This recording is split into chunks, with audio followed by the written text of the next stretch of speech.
Chapter 36. Lamont, a word. Monty gulped. He'd been in trouble enough to know when he stood no chance. Vane stared at him steadily, his use of the boy's full name adding weight to his expression, and Monty obediently walked past him, through the open door to the unoccupied cargo hold beyond. He silently cursed himself for not thinking up an excuse to leave the bridge sooner, for Vane had no doubt received the report just moments before he had planned to leave and disappear into the labyrinth of the Bahamat's depths. A soldier had pulled him aside and whispered something to him. Emergencies, unless critical, were always kept secret from the majority of a ship's crew for the sake of preventing panic. Vane had excused himself, bidding Monty come along, and now that he closed the door at his back, it seemed as though all the world had collapsed upon them, and only the finality of truth remained. Vane stilled his breathing, gazing calmly at the bland surroundings, noting the second door across the room and the third high on the balcony above. Wire mesh closed off the upper floor, the lights behind it casting faint shadows over the wall below. Only crates and machinery accompanied them in the steel chamber. It seems an unfamiliar ship has docked on the 4th floor, Vane said dryly. You wouldn't know anything about that, would you? Monty lowered his face, glancing up at his brother childishly. I'm sorry. I'm sure you are. Vane, you haven't been yourself since Father died. He fought the intrusion of doubt as he straightened his posture. I'm just worried you're going to do something you'll regret. Vane met his eyes with a challenging glare, gesturing slightly more than Arcadian etiquette allowed of royalty. So, you decided to compromise the entire Imperial Air Brigade? He demanded. Has your logic completely abandoned you?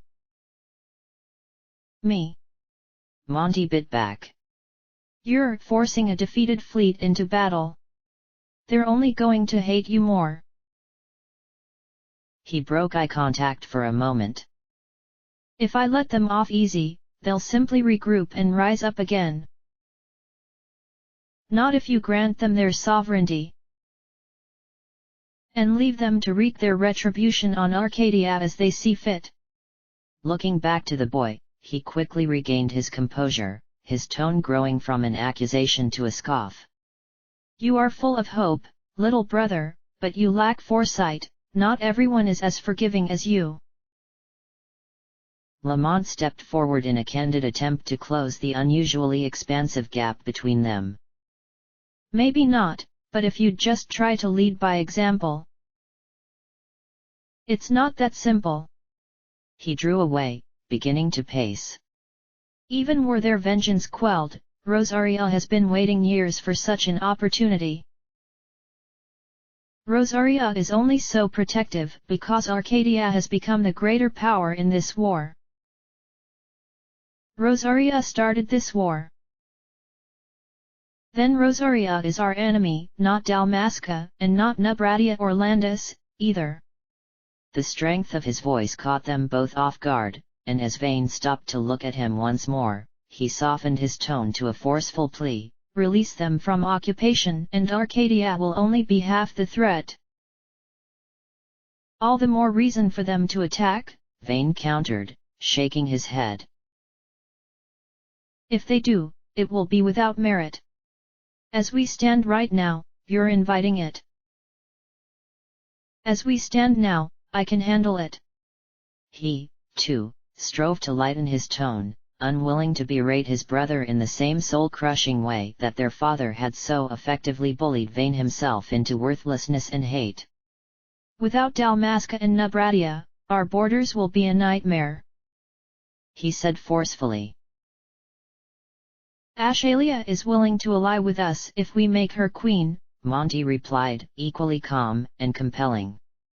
She will aid us if Rosaria attacks. She's lying. This retort got a slight rise out of the boy, and for a moment he resembled his grandfather with startling clarity. You barely know her. All she wants is freedom for her people. You're the one dragging this war on for your own pathetic ego. So, you're against me, too. Vayne trailed off with a knowing nod of realization and acceptance, but Lamont stepped forward yet again, nearing him bravely, or perhaps desperately, Vayne could not tell for sure. Of course not, he replied. How could I be? We're brothers. Vayne turned away, slowing toward an empty corner of the cargo bay. Half-brothers. Vayne. The shock and helplessness conveyed in the wounded voice spurred the Emperor to anger once more, though in struggling to suppress it, he found only a choking surge of heartache poised to take its place. I am bringing us peace, Lamont, he growled quietly. All it takes is a little patience. His tone flattened, and a little bloodshed. We have offered them amnesty, they chose violence. They met eyes as he said this, but Lamont refused to succumb to defending a perspective for which Vayne held no empathy, instead turning to the only subject he felt certain the Emperor cared to heed. Even if you destroy all of Dalmasca, Rosaria can still match our military. But it won't have any need to once you marry into House Margrace, Vayne insisted. Lamont tilted his head slightly, trying not to smile, for he could not bear the cruelty of it. A marriage treaty? He scoffed, standing very still and puzzling over what logic his brother could possibly see in such nonsense. Do you really expect that to work? The Emperor has been planning the same thing all along. I marry one of his daughters, and he gains influence over Arcadia. Vayne huffed, turning away once more. Hardly.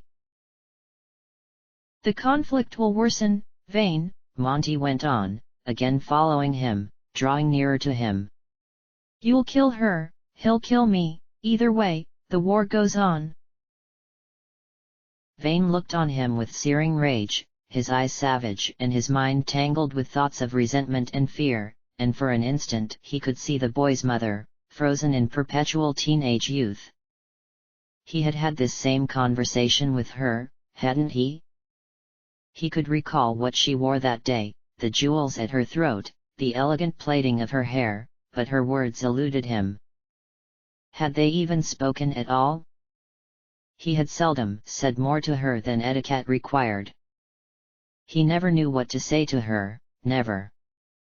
Gazing down at his little brother, noting the staunch glint of victory in his eyes, he pondered the soundness of a marriage treaty, and indeed the soundness of even granting the boy continued life. This unfortunate child had been a threat from the moment of his birth, and for no fault of his own. Vayne's elder brothers had let him live, and the consequences had fallen on them in perfect accordance. He tried to speak, to conjure up some excuse or apology or inquiry, anything that might bring peace to the argument, but he found with mounting horror that he didn't know what to say. Monty's expression remained deadpan. How's that for foresight? Pausing, turning away, Vayne composed himself and spoke into the empty corner in which they now stood trapped. You're too cute to play at treachery. The boy glowered, cocking his head with fierce indignation, fighting to unclench his fists and suppress his urge to shout. Why is everyone so fixated on how damn cute I am? He spoke clearly, his voice a low growl that only barely kept Vayne from laughing at the question. This is serious. He went on. You'll bring the world to ruins just so you can rule it? What logic is there in that? What do you care? He snapped back, turning to face him, to meet his eyes. Don't you hate politics? We never appreciate the things we do well.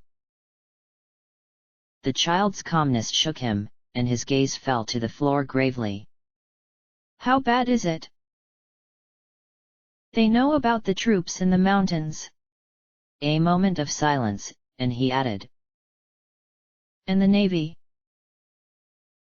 With a disgruntled sigh, Vane shook his head, struggling to cast out the images of what he feared he may yet have to do. Then now is not the time to bait Rosaria. We'll eliminate the Marquis and stabilize Dalmasca and Bujerba, and once the world is... No. The little interruption startled them both, and although Lamont respectfully lowered his voice, he did not miss a beat. Vane, Evelise is not your property, don't you understand that? I know it's not my place to argue, but I can't let you do this. You mean you won't let me do this? Perhaps I do, but that doesn't make any difference. Vane shook his head again, forcing the thoughts from his mind only to feel them creeping back from the shadows. Images of his elder brothers surfaced, foggy and taunting, and Judge Farinas and his unfathomable daughter, both wiser than any others Vane had ever known. Their words swarmed him, unintelligible, but somehow cautioning and consoling. Vina, too, tapped at his consciousness, but he beat her back with the others, looking down at the little boy who challenged him, trying to invent some manner of regaining his unwavering trust. Would he have to go through with it after all? Would Monty make him do it? Surely, his little brother was neither so conceited nor so stupid to think he wouldn't kill him to protect his throne. Evelise may not belong to me, but it needs me, he insisted. I don't want this war any more than you do. If all the world is one empire, there won't be any need to continue stirring up conflict. Can you even hear what you're saying? Monty replied. Grabbing the boy by one arm and pulling him closer, he stared him down authoritatively and shook him. Why do you always have to be so contrary, Monty? Just listen to me. He went rigid in Vane's grasp, gaze intent and strong. Just agree with you. Yes. He flared, pushing the boy hard against a wall. You have to, please. I don't know how to make you understand. You're all I have left. He knelt before him now, both of them small and trembling in the dim metallic corner, and Monty stared at him uncomprehendingly as his iron grip on his shoulders relaxed. You're scaring me. I have gone out of my way to let you live, he groaned with a heavy sigh. But you just can't keep yourself out of trouble, can you? Monty shook his head. I'm sorry. You know you haven't been yourself. I thought you knew what I was, that you accepted it or at the very least forgave me for it. But it's never been like that, has it? The boy tried to slip past him, but his grasp tightened, digging into youthful muscle, bruising half-grown bones. You've only ever loved me because you didn't know any better. What? The confusion on his face pained Vane, but he could no longer blindly accept its authenticity. You never knew what I really was all those years, did you? His voice stayed low and steady, and he raised Lamont off the floor, rising to full height, slamming him against the steel wall panel so that a shudder echoed through the miserable chamber, ringing in Monty's ears. You turned on me the moment you saw the truth. Vane, come on. You don't have to do this. He moved his right hand to the boy's throat and squeezed. You give me no choice. Monty choked quietly, feeling as though his neck would snap long before he would suffocate. He gripped his brother's wrists, but could find no strength while burdened under such a lack of air, not that he would have had the power to free himself to begin with. In a desperate act of instinct, he gathered all the energy he could and kicked Vane directly between the legs, causing him to release his hold and double over in pain. Monty dropped to the floor and immediately seized his father's sword from its sheath at Vane's side, then scrambled to his feet. "I've been fencing since I could walk," he warned weakly, backing away with the blade readied. "So have I," Vane replied, drawing his own sword. "I beat you in practice. I let you." Vane struck quickly, not quite so hard as he might at any other opponent, but hard enough to gain a bit of ground. Monty parried the blow and threw it off, parting their blades and continuing to back up warily, his expression mired with pale horror and childlike desperation. Confusion continued to flood his eyes, seemingly pure to Vane, and indeed the boy did not feign it, but rather felt it wholly and deeply, but Vane had raised his guard and would not be easily persuaded to let it back down. Like a slow trickle, Lamont's fear and bewilderment gave way to devastation at the realization that his brother truly believed the terrible things he said, and though he kept his sword raised, he struggled to steady his voice and speak reassuringly. "You're still my brother, Vane." Another strike answered him, swifter and heavier than the first, but he deflected it with great effort and continued. "I don't care what you think you are, all right? You're my brother."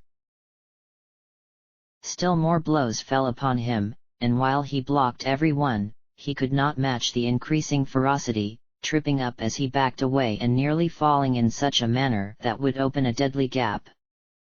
He persevered, however, and put a fair distance between them, allowing Vane to circle slightly, edging him around and backing him slowly toward the corner once more.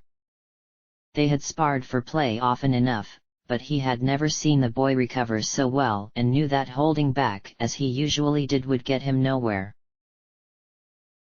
"I knew from the first time I saw you you'd be the end of me," he said slowly.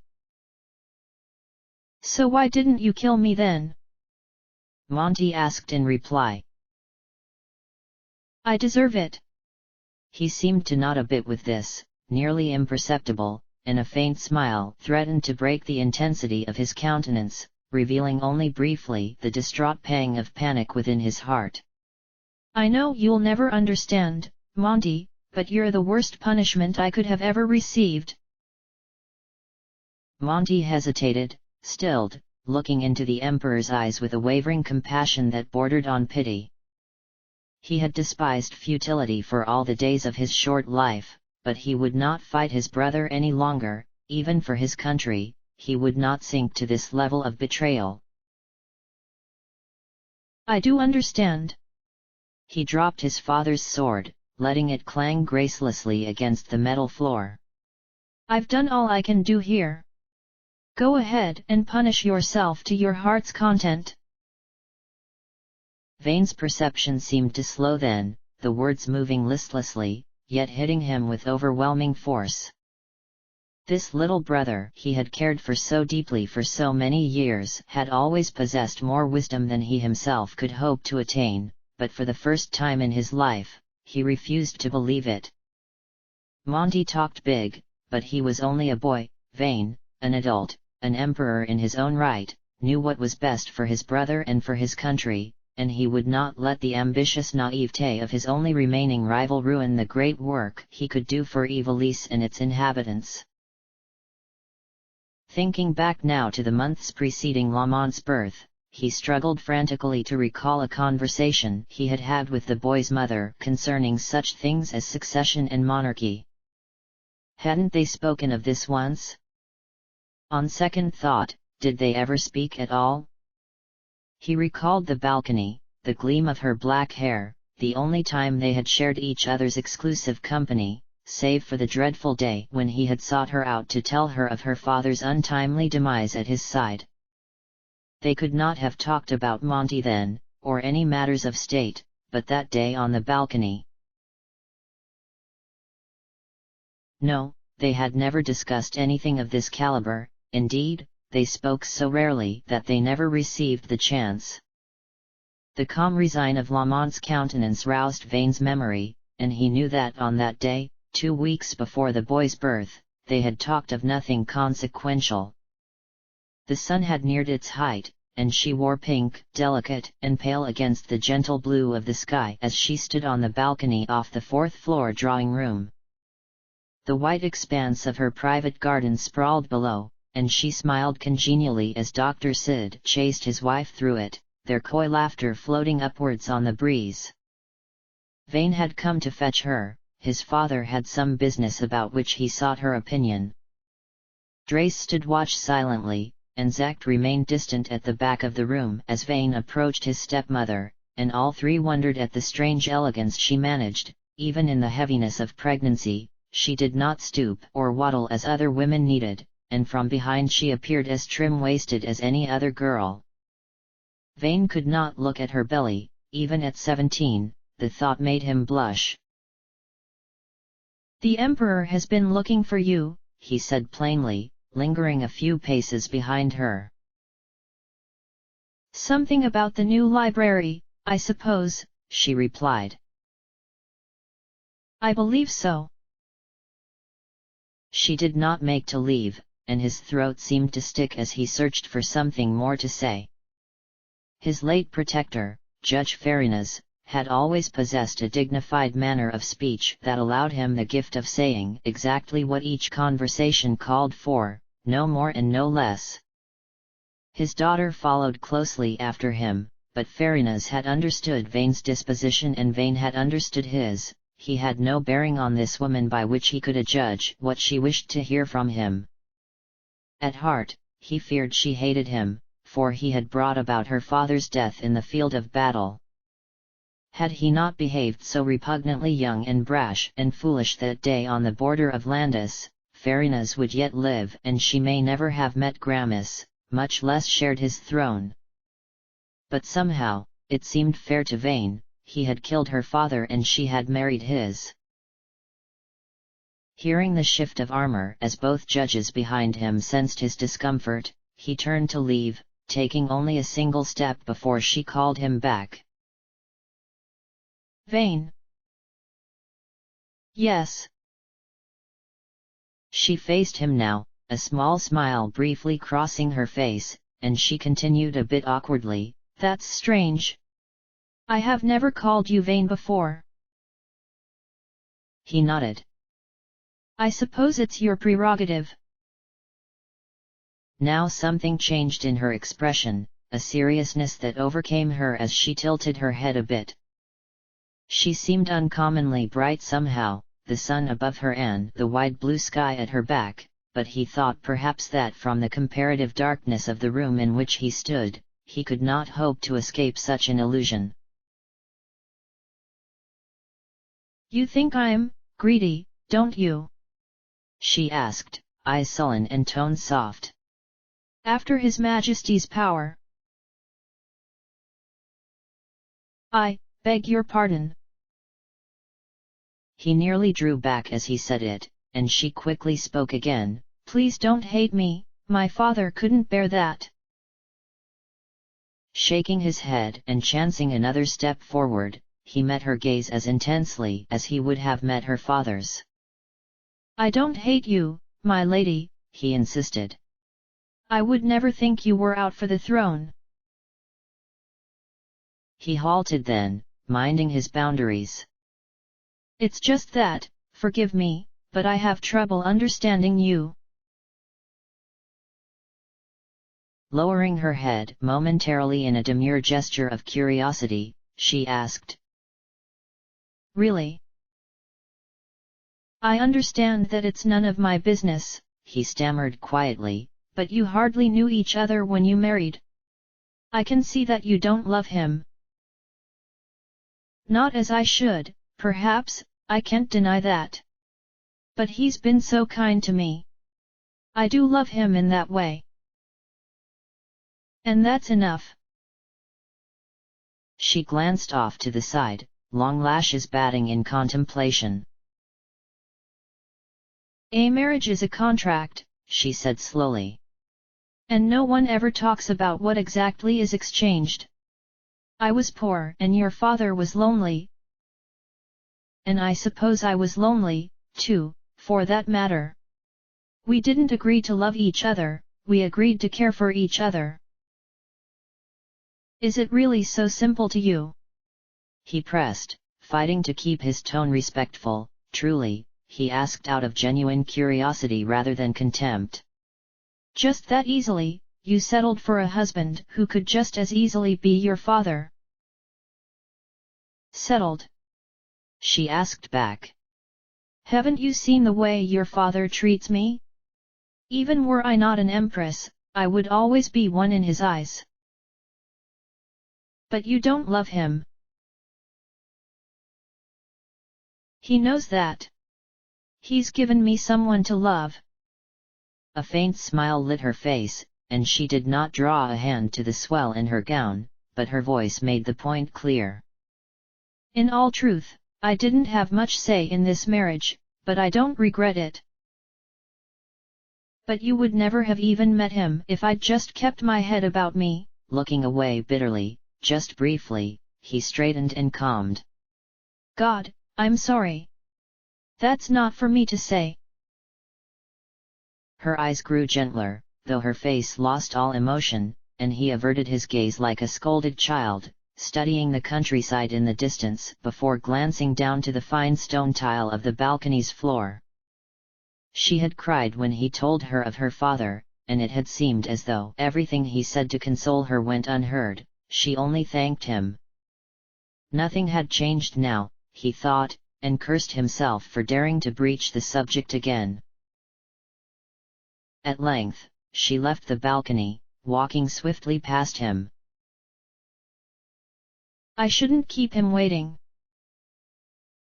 No suitable phrase of apology or solace came to him, so he bowed his head chivalrously and turned only halfway as she retreated across the room. Drace awaited her at the doorway, but she paused before leaving, turning back to Vane with more compassion than he ever felt he could deserve. You shouldn't feel guilty, you know. Facing her, he could grant her only a puzzled expression in response. That he died protecting you, she went on. My father considered you the son he never had. He was happy to die for you, I know it. His eyes rested on her sedately, his mind devoid of words. She appeared too sincere to smile, though her tone expressed her honesty, and she turned then and left, the train of her gown fluttering lightly behind her. Perhaps they had spoken of his trials that day, perhaps brotherhood, too, was a contract, and neither he nor Lamont had succeeded in holding up their ends, though he could hardly fathom just what exactly they had promised to exchange. But Monty could not possibly care for him, no one could, not even he himself. He had never managed to face it over the past 10 years, but somewhere in the depths of his heart he had always known that Monty would grow to hate him as all good men must, and now that it came time, he could only do what best served the boy's interest, relieve him of this all too cumbersome load. He could not kill himself, for Ivelisse needed him, to leave Lamont with that burden would surpass cruelty, but he could spare Lamont the pain of betrayal. Surely, the Empress would understand this. Indeed, if she had known him for his true self, she would never have trusted him, never have borne a child into his house, but she, like Lamont, and like Judge Farinas before them, had fallen victim to ignorance of his true wretchedness, and he would not allow such deception to continue to plague his family. Perhaps he might have grown to love her as family, if only she had lived but a little longer, but fate had wrought its brutality full force, and in 2 weeks' time she left the world, and now he meant to send her son after her. Somehow, the boy lied unconscious at his feet. He had knocked him out, he recalled, with the hilt of his sword, rather quickly after Lamont had surrendered. More and more frequently, his mind played such tricks, but Vina assured him he would adapt to it and it would serve him well as ruler of an empire. Still, he stepped back from the motionless boy, then to the side, and then to the other side. His sword grew heavier, he thought, and time slowed, and finally he knelt down at his brother's side. Heavy, steel-laden footsteps fleetingly drew his attention as Gabranth entered the room, calm and alert as a herding dog in search of a wayward sheep, but he did not bother to acknowledge the approaching judge, training the rich brown depths of his eyes on the unconscious child before him. God, why can't I do it? Gabranth glared at the Emperor critically, his voice a low and calculated growl. Vain. I thought he wouldn't be awake for it, it would be less painful this way. Seeing that Vane neither released his blade nor backed away from Lamont, Gabranth at last drew his sword. Vane almost laughed. The hound strays. Treason carries a high price. One I'll gladly pay.